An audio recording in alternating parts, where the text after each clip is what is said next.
So I know I've talked about it elsewhere some, but I'm not really sure if I've mentioned it here that I'm going off to college tomorrow. Well, I am, so I kind of feel like I should probably try to get a video up before I head off. Now, normally I would consider that sort of basic sense of obligation to be pretty low on the list of good reasons to make a video, but I'm going with it. Plus, it's a perfect and admittedly somewhat cheesy opportunity for me to show you something. Yes, here is my what happens when I feel obligated to make a video.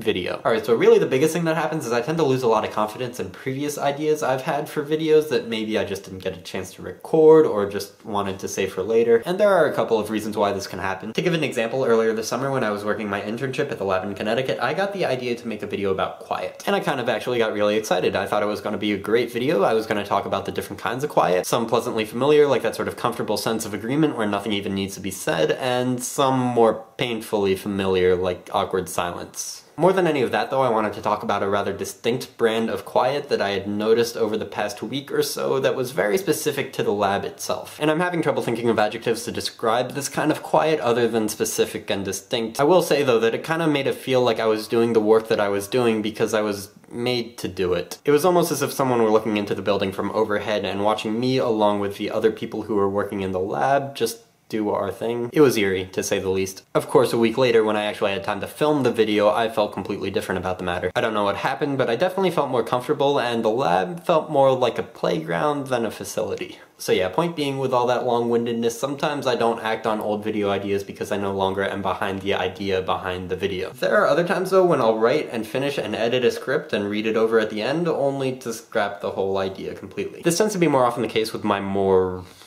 I hesitate to say artistic, but more contemplative videos, if you will. I can say with confidence that this is because I've watched my previous videos, and contemplative Spencer kind of annoys me. And it's not like I doubt my ability to put forth good work. I mean, there have been videos that I've been proud of. Not to mention, I'm sure it would turn out perfectly nicely if I narrated over a video of me putting together a crane out of 9 sheets of paper. I mean, there's certainly plenty to be said about taking on and embracing such projects for their frivolity and their childishness. And there's certainly plenty to be said about how there are few greater evils in this world than functional fixedness, which, by the way, I firmly believe. And there's certainly plenty to be said for how relaxing things like origami can be. And while I maintain that things like frivolity and childishness and relaxation are things that should never be lost sight of, sometimes when I watch myself talk about them, I can't help but think that perhaps they're virtues best left unpreached. That is to say, sometimes I wish me from a few months ago would have kept his mouth shut. Plus, you know, the real reason why I made this guy right here is because I felt like it. Which, by the way, is also the reason why I do things like tape myself to the stairs. But yeah, I'm all too aware that what I've talked about so far is not so helpful, practically speaking. So yeah, as for what I do that's productive, I research. Which, as you might have guessed, more or less translates into me wasting a lot of time on the internet. I mean, I start off looking in the right spots, videos that friends have made, various conversations, but especially with that second thing there, depending on the conversation, I'll often get annoyed and then flee to happier corners of the internet. You know, like XKCD or most everywhere else on YouTube.